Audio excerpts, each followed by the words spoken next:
Okay, welcome to episode 0 of our podcast. Uh, we don't really have a name for it yet, but Yes, still working on that. yeah, hopefully that'll change soon. I'm Serath, and And I'm Akira.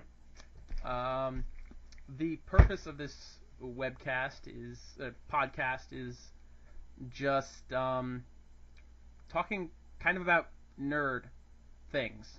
Um, We're going to take a quick look at some nerd things and then way too much of a look at some nerd things and, maybe some glancing tangents in between. well said. um, and we're gonna try and keep the episode length somewhere between 20 minutes to an hour generally. Ideally, we'll be doing this once a week, but that's, subject to change based on our respective schedules. Um, so that's the background of the show. Moving on. And if that potential time range works for you, then you're in the right place. Moving on to today's first scheduled topic, Magic the Gathering. Hopefully we have some of our listeners out there have some interest in this long-running card game. And speaking of long-running, Akira, why do you think it's so popular? Why has it remained so popular for so long? So those are sort of two separate points. So I'll lecture on one of them at a time. Okay. So, although I guess they do connect. So, because first things first, Magic hasn't remained popular its entire lifespan. Okay.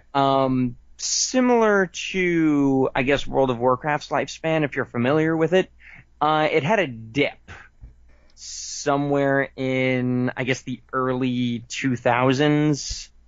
Right. Right around the invasion block, right before then. It sort of started to fall out of popularity. The cards weren't particularly interesting. Okay. They weren't working properly. They kept putting out things like Kavus, which were really interesting in theory, but didn't actually do anything in practice. Oh, I loved the Kavus as a kid. I had a Kavu deck when I was in high school. Didn't work so well, but I was always kind of obsessive as a kid. Right, and that was the problem. The problem was that what they were putting out was kind of interesting. Either it was kind of interesting, but it didn't work, or it worked, but it wasn't particularly interesting. They also had some internal balance issues. During those years, creatures weren't quite strong enough, and it was almost like, well, why not run a deck that's like mostly non-creatures with like 2 or 3 creatures thrown in so that you have something to attack with. Like my Valentine's Yu-Gi-Oh deck with 3 Harpies. Right. And for a while there, Magic was actually at a real fear of dying. Now the development of Magic is actually a really interesting story. It was developed by this man, I do not remember his name. I think it's like Richard Garfield or something like that. Right. And his objective was actually to help. His original objective when he came up with this concept was to help college level educated kids keep track of basic mathematics, that basic sort of adding and subtracting. Really? Yeah, because that stuff gets lost when you start doing things like calculus. Actually working with numbers becomes something that you just don't do. Like adding Right. 2 numbers together is just not something that you see in like higher level statistics or calculus class. Right. So it's use it or lose it. So he was like, well, let's come up with a way to sort of engage in basic addition and subtraction. And so Magic started off as this, well, I've got a creature with 2 power, and now I'm going to give it 3 more power, and then I'm going to hit you for that. So now I've got to add his power and the buff together, and then I have to figure out how much life you have left after that swing, right? Right. Basic addition and subtraction. Right. It's also why Magic's power scale is a lot lower than some of those other card games. Yu-Gi-Oh! You're Likes in to the play thousands. around. Right, you're in the several thousands. You're dealing with like between like 500 and like 4,000. That's sort of like your scale. Magic, you're dealing with like between 1 and like 8, maybe 10 or 15 if you're starting to get really ridiculous. Right. I remember the early days. You know, the biggest monster you'd see was, you know, the Force of Nature with the 8/8, and that was your big stick. Right, and Force of Nature is an excellent example of a creature that just didn't do enough. Right. He was an 8/8 for like 8 mana, and you had to pay like 4 mana every Yeah. turn to keep him alive. Well, I mean, he Otherwise, stayed alive. he He stayed alive, but he hit you for 8.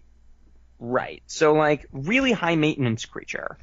Wasn't Right. giving you more than you were putting into it. You were always investing more in the creature than you were getting out of it. And at the time, Magic was basically either you had Force of Natures that were, you know, way more investment than what you were getting back, or you had cards like Ancestral Recall out of the original expansions, the Alpha and Beta. It's 1 blue mana, draw 3 cards. That's way more than you're putting into that card. So you know, they were kind of in a crisis, and they came up with 2 major solutions for this crisis, 2.5. They plunged really hard into the story of Magic around that time. They started printing like novels and really talking about the characters in the world. They also started printing cards with a little bit more direct synergy. Barbarians that powered up other barbarians. Right. They also just started advertising a lot more during that time when they were trying to get back on their feet. Magic's never been huge on advertising. Right. I don't think I've ever seen a Magic the Gathering. Well, no, that's not true. I think I've for a seen little while, for like a Right. year, there was like an ad that had like right. There was like an ad. There wasn't like a lot of images associated with it. It was mostly words. Right. And the CG was terrible. Right. So like, and there are a couple of video games out there, but those are all relatively recent. Magic's really been one of those games that has sort of survived in its social structure. Right. Players pass it to other players, you know, like a sexually transmitted disease. A sexually transmitted disease with no sex. Right. Specifically in a group of individuals who are having no sex. Exactly. The other thing that Magic did, when Magic really took off around 8th edition in the Mirrodin block. Okay. And that, or it really regained its popularity, and it's been going strong ever since. And that takeoff has really been due to the invention, and a lot of old Magic players are going to hate me when I say this, but due to the invention of the different divisions. So Magic's one of the things that sort of set Magic apart from most other card games until very recently, when other card games have caught on to this and are trying to do it themselves, is tournament division blocks in which different cards are legal to use in different tournaments. In Magic, most of the usable cards are defined by when they were released. So originally we had Type 1 and Type 2. Type 1 Magic was basically anything goes. In Type 2 Magic, you could only use cards from the most recent 2 blocks. Now, this was a great marketing idea because it made people who wanted to participate in those tournaments have to buy the newest cards. They couldn't just build their deck, establish it, and never have to pay for another Magic card. Right. Every year or so, half of the cards in their deck would become unusable, and they would have to come up with a new deck concept with the new cards that were getting printed. Brilliant! Right. Yeah. The other thing that, I say sets, what I mean is blocks. Right. the recent after 2000, oh God, when was that? It was like 2003, 2005 maybe, when the Mirrodin block happened. And again, this is something that older Magic players are going to hate me for. Modern became a thing in Magic. And Modern was a new division. They renamed Type 1 Legacy. Right. Which is where most of my cards fall. Right. I'm still playing with Antiquities.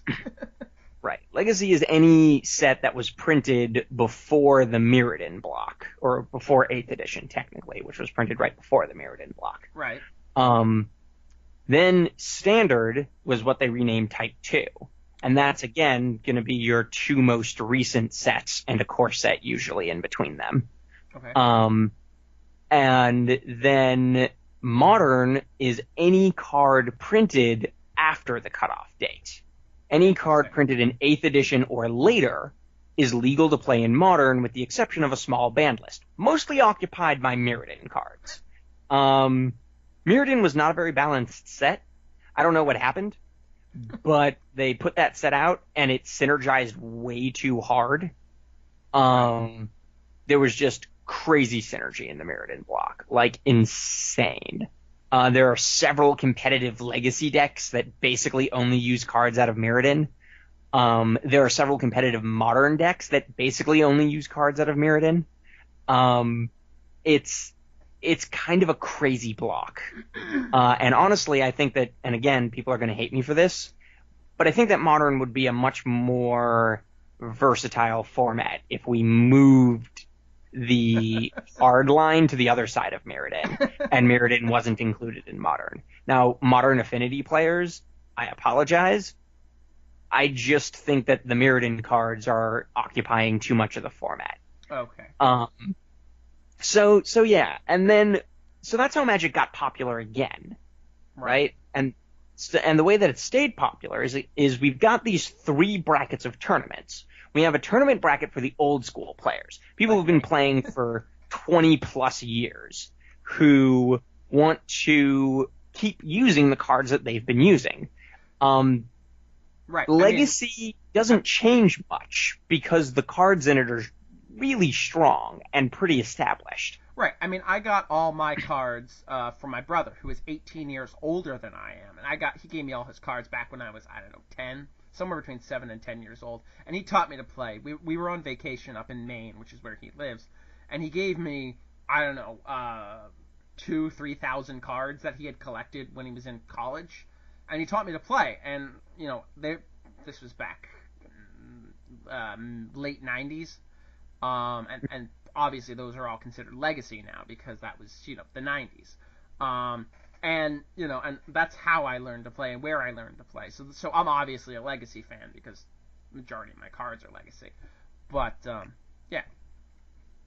And then, if you like playing, if you don't want to pay $1,000 for a Magic deck in order to participate in competitive Legacy, right, or if you don't have an older brother who can bequeath his collection to you, right, Modern is a much more affordable alternative. Some Modern decks can be built for as low as $50. Usually you're running in the $100 to $300 range for a competitive deck. Right. But that's comparatively low to Legacy. And also Modern decks don't update very frequently either. Every so often they'll print a card that'll see some play in Modern. Meanwhile, if you want to play with the newest stuff, or if you're a new player, Standard is a really good way to get into the game. You don't have to worry about all of these old cards that you've never heard of. Magic is kind of daunting to get into, because at this point, you're dealing with 21 plus years of a card game. And 150 keywords. Right. Including some retired keywords, like banding. Right. And that can get pretty daunting, right? If I'm playing 8 different cards and each one you've never seen before and none of them are like each other, that's going to scare people away. So Legacy is so Standard was a great way for people to sort of get into Magic while with it being sort of safe. Magic's also done a great job sort of marketing to three different types of players. In addition to legacy and modern and standard, you also have sort of casual, medium, and hardcore players. Right. So you have like introduction decks and collector boxes for the new players so that they can spend a little bit of money and get a lot of cards and sort of build up a beginning of playing. Then you also have, for the sort of medium level players, you've got your packs and you've got pack boxes. Fat packs were also really popular, which was basically a little box of Magic merch, some packs, some lands, some Magic booklets, information, stuff like that. So those have been pretty good tools for the medium level players. And then recently they've been putting out things just for the hardcore players. They've been putting out from the vault boxes where they reprint some of the oldest, rarest, and most popular cards, sometimes with new art. Now, when you say oldest and rarest, are we talking like unique level rare, like the Black Lotus, the Mox cards, or are we talking just rare? I mean, they've promised that they aren't going to reprint any of those cards. Okay. In order to sort of keep their value stable. Right. So I don't think they've printed anything at quite that level. For any listeners who aren't too familiar with Magic, the Black Lotus is quite possibly one of the most valuable playing cards you'll ever lay hands on. It generally goes for sale in mint condition around $30,000.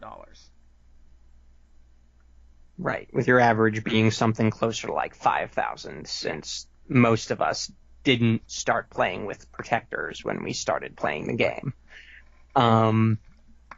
But yeah, so those incredibly rare and valuable cards, Wizards trying to keep their prices where they are. But they also want to make some of those older cards available to newer players. They've also recently started printing expansions specifically geared towards more hardcore players. The Conspiracy expansion is specifically designed to be drafted, which is a special kind of game in which you build your deck sort of at the table with everybody else. Everybody opens packs and they pull cards out of the packs and they pass them around the table.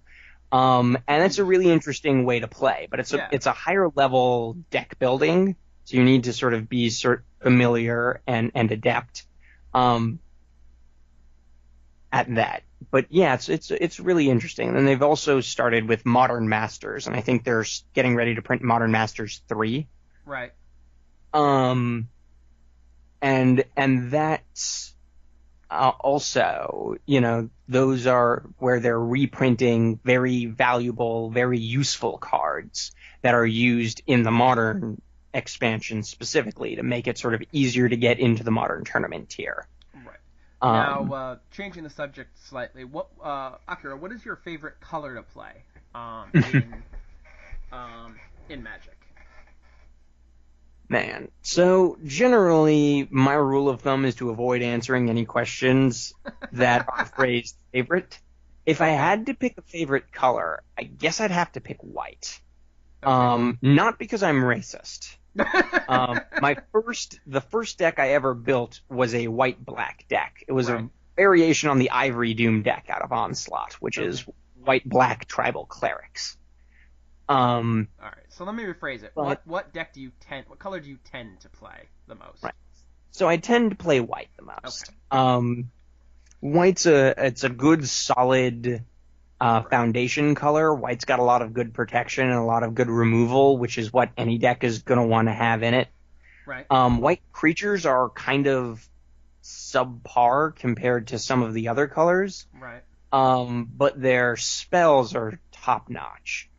Plus, white is a really good blend color. You can throw white in with red and get a sort of sword and shield. You can throw white in with green and you can get small and big. You can throw white in with blue and you can get stop and go. Oh yeah.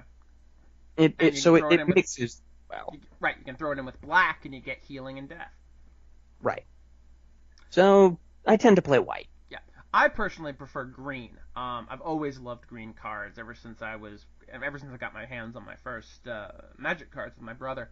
I love the onslaught, the rampaging power of nature, and I've always favored the just the ability to just overgrow with the variety of monsters in green. I like the elves are fun because they tend to have all these varied abilities, extra mana production, which allows you to get more monsters out and more, sorceries and enchantments and such. Rofeos Llanowar Emissary is a lot of fun because he basically doubles your green mana production. Yeah, he's used pretty commonly as an elf ball commander. To explain the terminology that I just used, elf ball is a rather disliked terminology in the Magic community for decks that specialize around tribal elves, using cards that are the creature type elf, that help other cards that are the creature type elf. Commander is a specific sort of sub-game in Magic where you play with a 100 card deck where none of the non-basic resource cards in the deck can be identical, and you get one sort of legendary creature to operate like a deck master. If for those who are familiar with the concept from the less popular original Yu-Gi-Oh arc.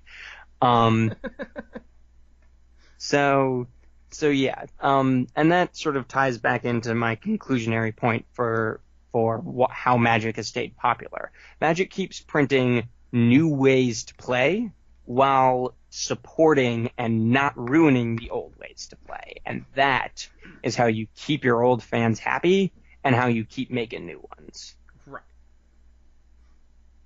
And go ahead. Go ahead. I was going to say, and with recent expansions, they've been going out of their way, putting a lot of effort into printing some cards for the legacy players and printing some cards for the modern players and printing some cards for the standard players, printing some cards for the sealed players, people who like to draft, open packs and play with those. They print some cards for the commander players, people who like that 100 card deck master build. And some cards for like casual players that like look interesting but aren't really good in quotations. And so they just, without undermining anybody else's way of playing, they allow and support everybody's. Right. So Akira, what are some of your card combos that I know that you and I have talked before, and you've mentioned some very tricky card combos that you like using. So I'm going to start with actually one of the newest ones, and it works off of an old combo that I absolutely love. Okay. Older Magic players will be familiar with this. It's an infinite squirrel combo, in which you use a creature that can untap lands when you tap it. Right. A enchantment that attaches to a land, right, called Squirrel's Nest. Okay. And a blue that one's green, and a blue enchantment called Intruder Alarm. Okay. Squirrel's Nest says tap the land it's attached to and pay 1 green mana to produce a 1/1 green squirrel, right? Okay.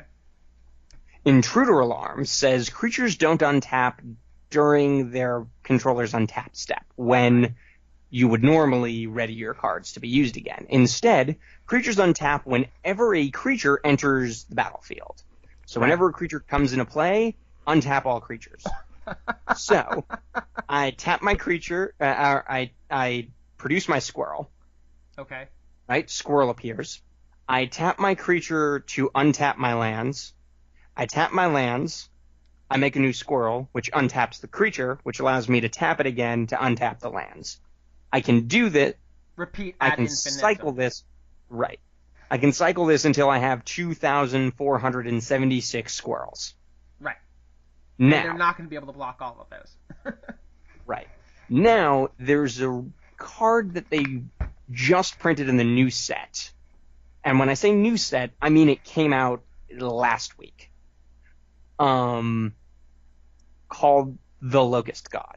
Okay. I forget its surname, but so what the Locust God does is he says that whenever you draw a card, put a 1/1 green insect creature token into play with flying. Basically, and haste. He produces a 1/1 creature. He produces a creature anytime you draw a card. Okay. Right? So if you combo that with Intruder Alarm, and there are a lot of very weak blue creatures, right, that when you tap them, you draw a card and discard a card. I'm sure that's an ability that even you, who's more used to the older Magic cards, is familiar with. Oh yeah, right? There are tons of ways to pull that. You take like a Merfolk Looter or something like that. Oh, yeah, tap, definitely. draw a card, discard a card. Right? So tap, draw a card, discard a card. I drew a card, so the Locust God puts a Locust into play, which untaps my Merfolk Looter, and now I can tap it again to do that. I can do that until I run out of cards in my deck. And since the insects produced by the Locust God have haste, that means I can attack with them immediately. I don't have to wait. Right. And you repeat this until you have one card left in your library. Attack with the entire swarm. Right. And you win. Or there are a couple of cards in the game. My favorite is Gaia's Blessing, but more commonly people will use one of the Eldrazi Lords, either the original printing of Emrakul Ulamog or Kozilek. When these cards are put into your graveyard, they cycle it back into your deck. Literally what their effect text says is when this card is put into your graveyard, shuffle it and your graveyard back into your deck. Oh, that's fun. Yeah. So if you have one of these deck recycling cards, right, you can literally do it infinitely until you decide that 2,964,803 insects is enough to kill your opponent with. Right. One of my favorite combos is these are legacy cards. I mean, one of them has been reprinted so many times that it's... Anyway, Fungasaur is it's a 2/2 green creature for 3, I believe. Has the ability that whenever it's damaged, but not killed, it gets a permanent +1/+1 counter. The other side of this is Prodigal Sorcerer, or any creature capable any of source capable of right. So Prodigal Sorcerer, for anyone out there who doesn't know, is a blue creature for, I believe it's 2, maybe 3, I don't know. It's a 1/1, tap to inflict 1 damage on any target. So you activate the Sorcerer's ability, tap it to inflict 1 damage on your Fungasaur. Your turn ends, it's now a 3/3. Next turn, you do another 1 damage to the Fungasaur. 4/4. Next turn, 5/5. Repeat this as many times as you want, and you can bulk up this Fungasaur. And you can even do it on your opponent's turn, because the effect happens on every upkeep phase. Every upkeep every phase. End. I thought it was the end step. It may be. I'm not quite sure. Fungasaur. I can quickly check. This is the portion of the show where we Google something. Yes. It's gonna happen a lot. Fungasaur images.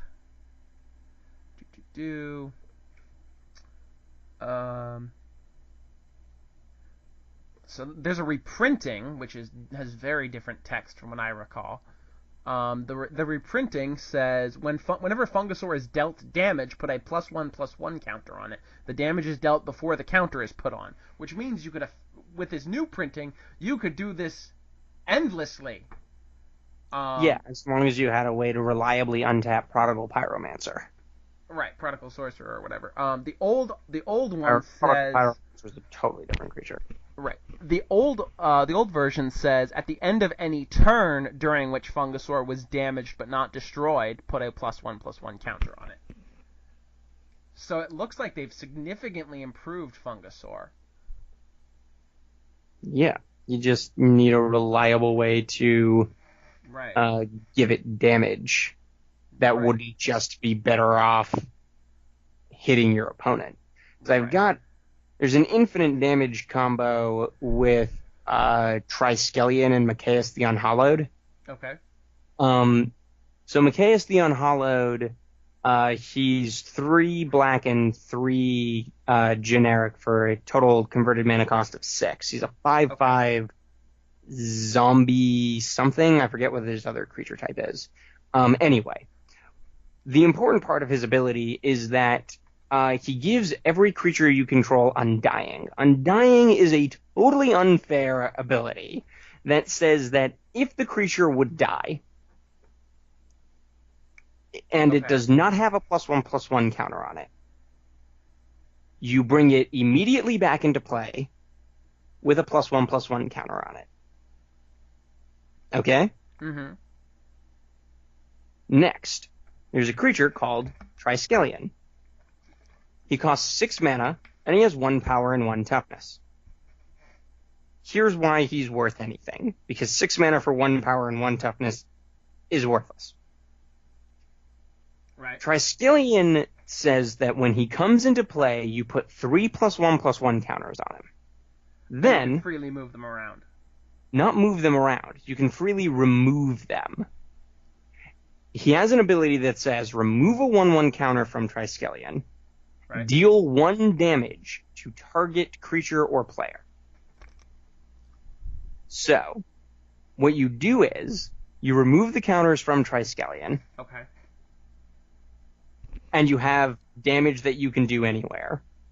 Then, as long as you use the last of his counters to hit him instead of something else. When you hit him and he dies, if you've spent all his counters on his effect, he doesn't have any +1/+1 counters. So Machias' ability activates, and he comes back with a +1/+1 counter on him. Then his own ability activates, and it puts 3 more counters on him. Now you can remove 2 of those counters to do damage to whatever you want, and the other 2 you hit Triskelion with, you kill him, he comes back with 4 new counters. So every time you do that, you have 2 damage that floats anywhere. Now, typically what I do with this is I just hit players, because it can hit players. And if I've got an infinite damage engine, it's just 1, 2, 3, 4, 5, 6, 7, 8, 9, 10, you die. I mean, it's 20, but I didn't want to count to 20 on the podcast. That seemed excessive. Yeah, that would be a little bit of a... Right. Anyway, but in theory, if you really felt like it, instead of hitting your opponent with this, you could hit Fungasaur. Right. Oh, and make him, a 94 billion monster. Right. Then if you make him unblockable or you give him trample or something, Yeah. you can beat your opponent with the attack. Right. Again, that's like building a thermonuclear reactor to charge your phone. You could do it, but by the time you've built a thermonuclear reactor, there's a lot of other better options that you have. But Magic's not always about the best option. Sometimes it's just about the options that you think are interesting. One combo I love doing is Thicket Basilisk and Lore. Thicket Basilisk is a 2/4 for I believe it's 4 or it's either 4 or 6, I forget which. Any creature that blocks or is blocked by Thicket Basilisk dies at the end of turn. And Lore is an enchantment for, I think, 2. All creatures capable of blocking enchanted creature must do so. You attack with Thicket Basilisk, all of your opponent's creatures block it, and then die. Right. It's like a one-sided board wipe, and all you have to do is lose your Basilisk. Right. It's even better if you enchant it with Regeneration as well, which is a 1 green enchanted creature gains regenerate for 1 green mana, and then you just regenerate Thicket Basilisk at the end of the combat phase. Save it from death. Right. That way, next turn, when your opponent plays new creatures to replace the army that you've wiped out, it again. Right.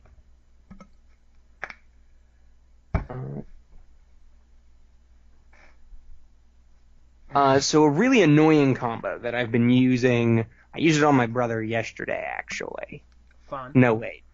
Yeah. There's a creature called Stonehorn Dignitary. He's a 1/4 for 4 mana. Stonehorn Dignitary says, when he comes into play, you target opponent skips their next combat step. Right? Okay. If you use... Effectively, you could use anything to do this, but I chose to use Venser the Sojourner. Venser the Sojourner, or as I like to call him, David Tennant Planeswalker, is Why a Planeswalker. do you call him that? He looks like David Tennant. Okay, I gotta see this now. Yeah, if you Google Venser the Sojourner, he looks like David Tennant during the era that he was playing the 10th Doctor. He actually kind of does. Are you looking at the dual deck art or the original art? I'm not sure. The symbol on the card for the set. I'm looking at the wallpaper art where he's Okay. holding the helmet in his hands and there are like these silver trees behind him or whatever. I think that might be he looks a lot more Tennant-y in his original art. Google add to the search Mirrodin Besieged. Mirrodin Besieged.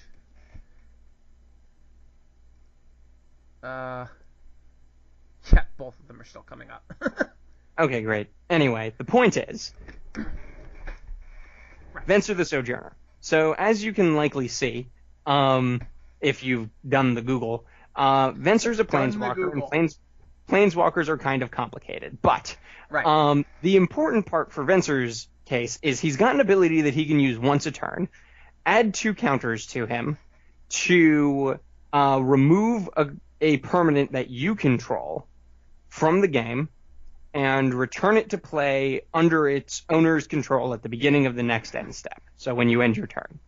So if you've got Stonehorn Dignitary out and you've got Venser out, then every turn, once a turn, you can remove Stonehorn Dignitary from the game, and when he comes back into play, your opponent skips their combat step. So if your opponent... I love it. Yeah, it's great. It basically, as long as you can keep this combo out, your opponent doesn't get to attack you. And attacking is the way that, like, 95% of Magic decks win. Right. So yeah, my brother was basically sitting there, like, building an army, and I was like, well, it's cute that you have an army that's 5 times the size of mine, but you can't attack. Right.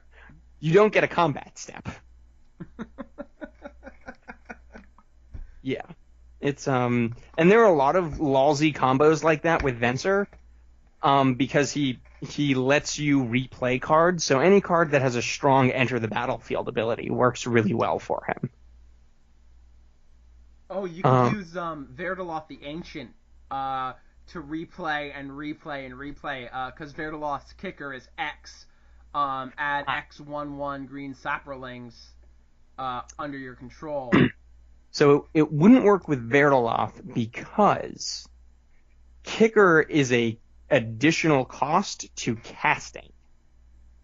So it's not when he... Oh, that's right. It's not when he comes into play. It's part of the casting cost. You're right. Right. It's when he comes into play if he was kicked.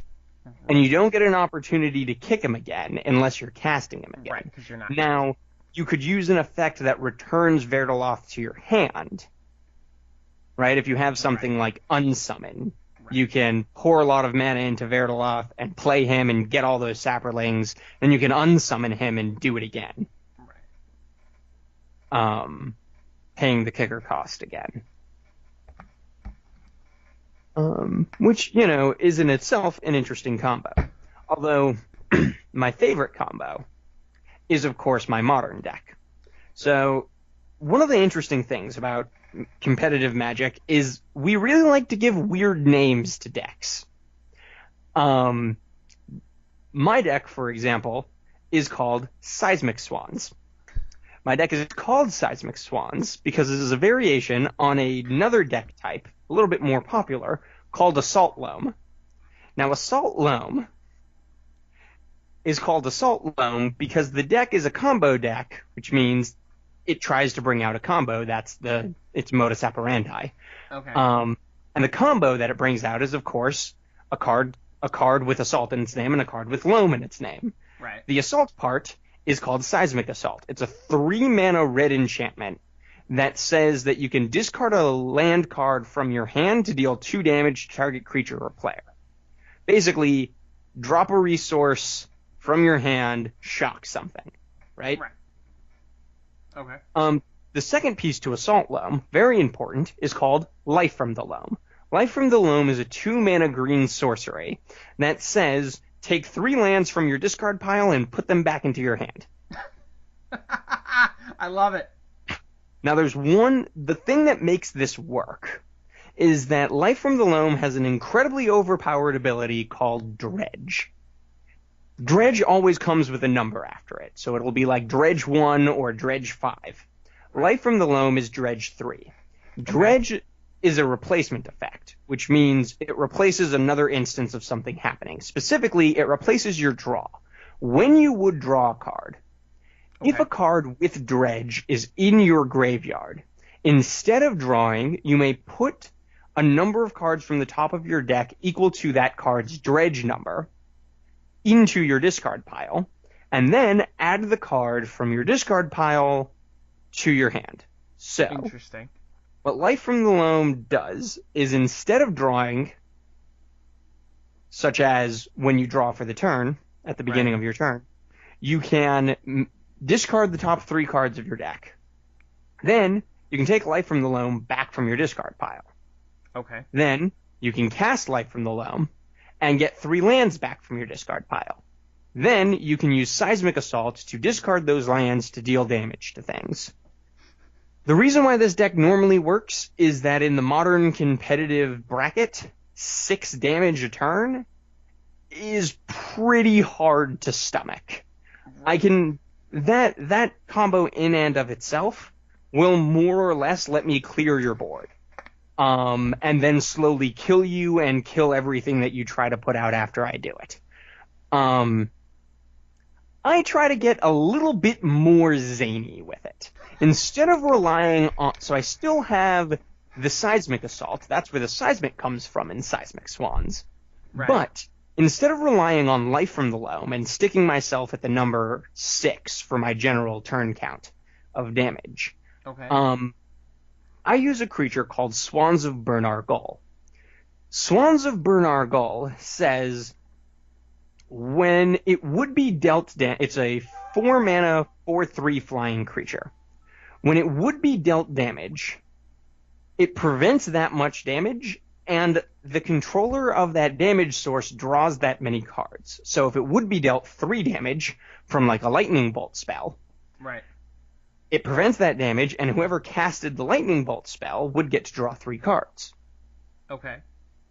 So I use my Seismic Assault to discard lands to deal 2 damage to the Swan. Okay. Now, there are 3 ways that I can get a win this way. The first is if, on average, I can draw 1.5 lands per instance of draw, then I'll get more damage in my hand than I'm using to draw, and I can get lethal that way. Right? I can get up to enough damage to kill you that way. Right. Way number 2, I can use the instances of draw to trigger Life from the Loam's ability. And instead of drawing with Swans of Burnar Gull's effect, I can dredge Life from the Loam. And instead of having 3 lands per turn, I can have 6, 8, 10, depending on how many times I can cast Life from the Loam in one turn. Interesting. The third way that I get the win, and my favorite way, but also kind of the most crazy, is there's a land in the deck called Dakmor Salvage. Okay. Dakmor Salvage is special because it's a land with dredge. That same effect that Life from the Loam uses to bring itself back, Dakmor Salvage can use. So if it's in your discard pile and you would draw a card, instead you can put the top 2 cards of your deck into your discard pile and put Dakmor Salvage into your hand. So if I have 1 Dakmor Salvage and Swans of Burn Argol, Okay. I can basically mill 2 to draw a card. Right. Because the first instance of draw, I dredge to get Dakmor Salvage back. Right. Then I get a regular draw. And I can do this until I have enough land to kill you with. Or I have 2 Dakmor Salvages in the deck. At that point, it's dredge 4 to deal 2 damage. And that'll happen indefinitely until one of 2 things happen. I run out of deck, or you run out of life.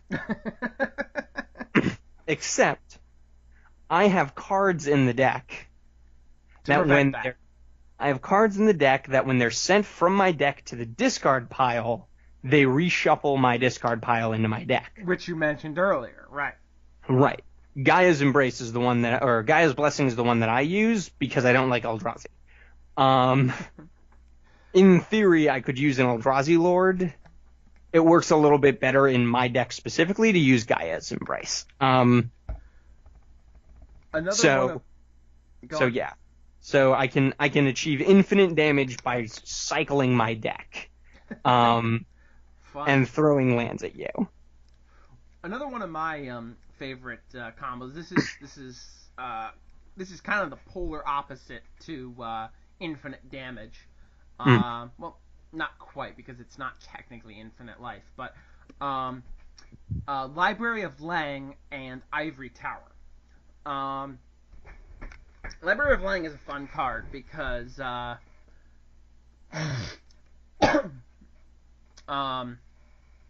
Library of Lang does is it's an artifact for 1. It makes it so you have no maximum hand size, and it also allows it so that if you are forced to discard a card, you can choose whether to discard it to the top of your library or into your graveyard.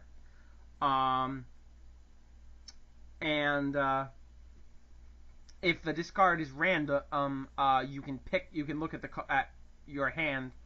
You can look at the card before choosing where to discard it. Ivory Tower is an artifact for, I'm not quite sure. I want to say 4, but I could be wrong. It may be 1. I don't know. It's been a long time. Point is. Right. Point is. No, it's for 1. I know where I'm getting the 4 from. During your upkeep phase, for every card in your hand in excess of 4, you gain 1 life. So 5 cards, so 1 life, 6 cards, 2 life, etc. Right. So normally in Magic, there's a phase called the discard phase. If you have more than 7 cards, you have to discard card. You have to choose cards in your hand, and discard them so that your hand size goes back down to 7. But with Library of Lang, you now can have as many cards in your hand as you want. So let's say you have 14 cards. Now you gain 10 life on your next on your upkeep phase, because that's 10 in excess of 4. Right. And that happens every time that it's your upkeep phase. And this combination works very well with large decks, obviously. And there are also lots of artifacts that work well that facilitate drawing. One of my favorites is Howling Mine. It's an artifact for 2. During each player's draw phase, they draw an additional card. There are also... Blue is a very good color to work with this. There are cards like Arcanus the Omnipotent, which I think it's got like tap, draw 3 cards. Tap, draw 3 cards, yeah. Yeah. I mean, any deck that centers around drawing, and you'll get up into the hundreds of life very quickly. Mm-hmm. Yeah, so your life gain combo reminds me of my favorite instant kill combo. Okay. I call it an instant kill combo because one, it will always result in death Okay. if it goes off. Two, it happens at instant speed. As Okay. long as I have 6 mana, Right. I can do this literally whenever and you will die. Okay. It's a 2-card combo. Right. The first card is called Beacon of Life. 4 mana. It's a white instant that says target player gains half their life total rounded up. Okay. So if I've got 10 life, I'd gain 5 life, right? Right. The second card is called False Cure. It costs 2 black. Okay. Instant speed. Whenever I think it's target opponent, it might be an opponent, would gain life this turn, they lose twice that much life instead. So, you would gain, so if you have 10 life, and I target you with Beacon of Life, you would gain 5 life. Instead, you lose 10 life and die. Oh, that is beautiful. If you have 900 life, it would still, Beacon of Life would gain you 450 life, and then False Cure reverses and doubles it to losing 900 life. There are a couple of ways to stop that. Obviously, one of the things about Magic is there are ways to stop anything. You could, of course, counter. Or you could use reverse damage. So white. It's loss of life. Oh, it's loss of life, so reverse damage wouldn't work. Right. But Platinum Imperion or Platinum Angel would work. Platinum Imperion saying that your life total cannot be changed, and Platinum Angel saying that you cannot lose the game, as long as these creatures are out. Ali from Cairo as well is it's a creature, red creature for I think 3. As long as Ali from Cairo is alive, your life total cannot be reduced below 1. Right. And there are also a couple of cards like Witchbane Orb that say that you can't be targeted by your opponent's spells or abilities. Right. So that would also protect you. Right. But it's a fun little combo, which is what this segment's about. I'm wondering. Hang on, let me just look up. There's a white card, or is it a black card? I don't even remember. Simulacrum. That's Simulacrum. That's damage. Right. So that wouldn't work. There's a distinction between Life loss damage and life loss. Yeah. Right. You got another combo you want to talk about? No, I think I'm, if you'll pardon the pun, tapped out. Ba-dum-bum. So, I think we'll call it here, and hopefully Thank you for listening, if you're still listening. If you're not still listening, I don't blame you. And hopefully we'll see you guys here next week. And this is us signing off. All right, bye. Later.